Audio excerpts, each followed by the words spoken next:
Yo, Coach Lou at the Horwich House of Strength, the strongest gym in Horwich. Question from one of the members this week has been, how do I set realistic goals, realistic fitness goals for 2026? Now, I could go through the whole rigmarole of setting SMART goals, as we call them, SMART, SMART goals, that you get taught at PT school. But I'm not going to. I'm going to go the exact opposite and say, don't set realistic goals. Set stupid goals.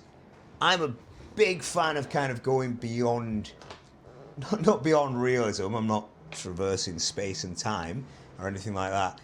But let's say you deadlift 200 kilos now, and realistically, your realistic goal is maybe 230, 240 in a year or so. Just based on your progression and how new you are to it. Just in this scenario, I want you to set yourself a goal of pulling 300. Yeah, it's daft, it's out there, it's quite wacky, it's unrealistic. But I guarantee, if you're the kind of person I am, you will be a lot stronger by the end of the year, having this goal in mind, than if you were to just kind of set yourself the goal of 240 or 230, you would kind of work towards that and you'd be like, oh, well, I've got a year to practice for that. It's fine. Now, if you're thinking, I've got 300, hopefully that's going to kind of light a fire up your ass and, turn the dial a bit. You're like, right, come on, let's lock into training. Let's get it done. And you might only, I say only, like it's nothing, you might only pull 250 at the end of the year or something. But that's still more than your realistic goal. Yeah, you've fallen short, I guess, of your stupid goal, let's call it. But you've done better than your realistic goal, if you know what I mean. Because you've had something that's really pushing you and driving you.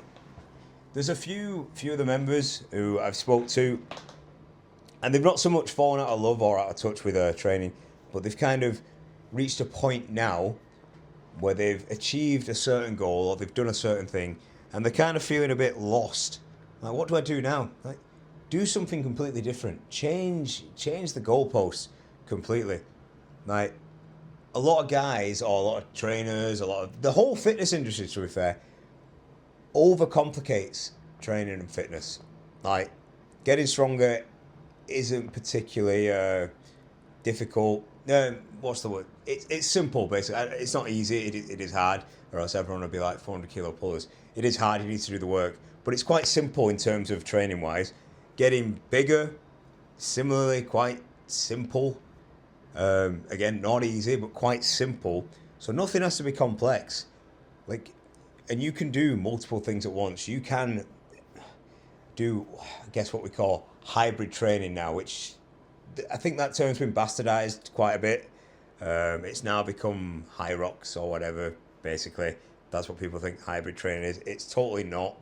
If you want a real review or rundown of hybrid training, go check out Alex Viada, maybe buy his book, maybe check out his company, Complete Human Performance. That's kind of real, in my opinion, real hybrid training. It's combining strength with the athleticism. Being able to run, let's say an extreme example, a marathon, while putting up respectable powerlifting numbers. That's proper hybrid training to me. It is multiple kind of goals that aren't really compatible. Like, running a marathon is not going to benefit your powerlifting training and vice versa, really. A bit of strength work will benefit the running, but not to that extent. These two goals are kind of so far apart, they're like the opposite ends of the spectrum, so they're not going to benefit one another, and you're trying to do them both at the same time. That to me is like proper hybrid training, and how most of you should focus your training, really, just to be athletic. Obviously, if you compete in a certain sport, then your goal is that sport. But I'm going off on a tangent now. Set unrealistic goals. Stay stupid. Don't be confined to realism. Like, push yourself and push yourself.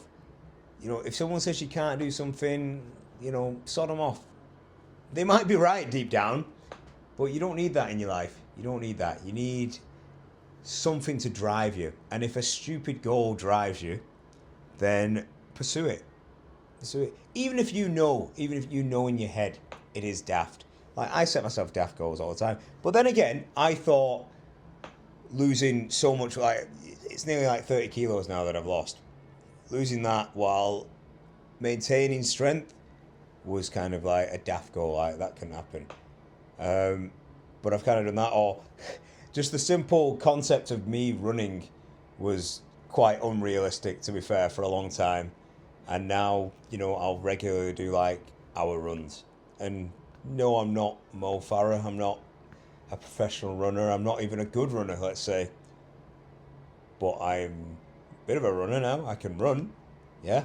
I can run and not get gassed going up the stairs. I can run for an hour, probably more, to be fair. It's just kind of like the treadmill gets set to an hour and that's it. I'm just off. Set silly goals. Because, again, I think you will push yourself harder and further trying to reach and attain this goal that might be beyond your sights, rather than being safe and comfortable and sensible, really. The pursuit of anything, any worthwhile goal it's gonna involve a lot of hurdles and jumps and speed bumps. There's gonna be something along the way that is slowing you down. There's gonna be barriers, but you just want to overcome them. And I suppose that's what the little goals will be. You might not know what the little goals are initially, but if your goal is to lose, 50 pounds, I suppose the little goals are lose 10 pounds, lose 20 pounds, lose 30 pounds, lose 40 pounds, and these are the more realistic pieces. But the end one is the one you want. That's what you're pushing for.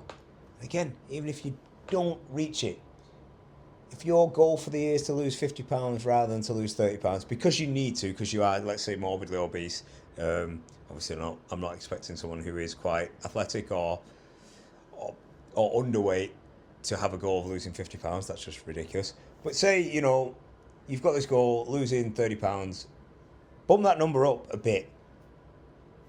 And I guarantee you might lose 40 pounds that year then and feel so much better.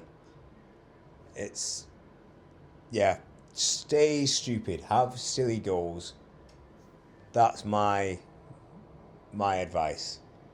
Which might sound daft to some people. People might want these, specific, measurable, achievable, realistic, time-constrained goals. I mean, unless you've got an actual deadline, like what time limit are you working on? What life? Just get it. Just get in the gym or get training, do whatever, and push yourself. Aim for these goals. Aim to achieve these goals, whether they are daft or not. Because again, the dafter they are, I think the more you'll push yourself. Unless you're one of them people, if you are one of these people that will beat yourself up or everything's doom and gloom if you don't reach your goal, then maybe not. Maybe just chip away at those smaller goals. But if you're like anyone else, just push and push and push and push. Because that should excite you, in my opinion. Having quite a silly, unrealistic goal should excite you. Like, it should drive you on. But yeah, that's just my opinion. That's how I'd approach the year, focus on the year. I'd set some silly goals, some possibly borderline unrealistic goals, and then from there we'd just break them down into smaller goals, which are probably more realistic, and you build them up along the way. So yeah, that's it.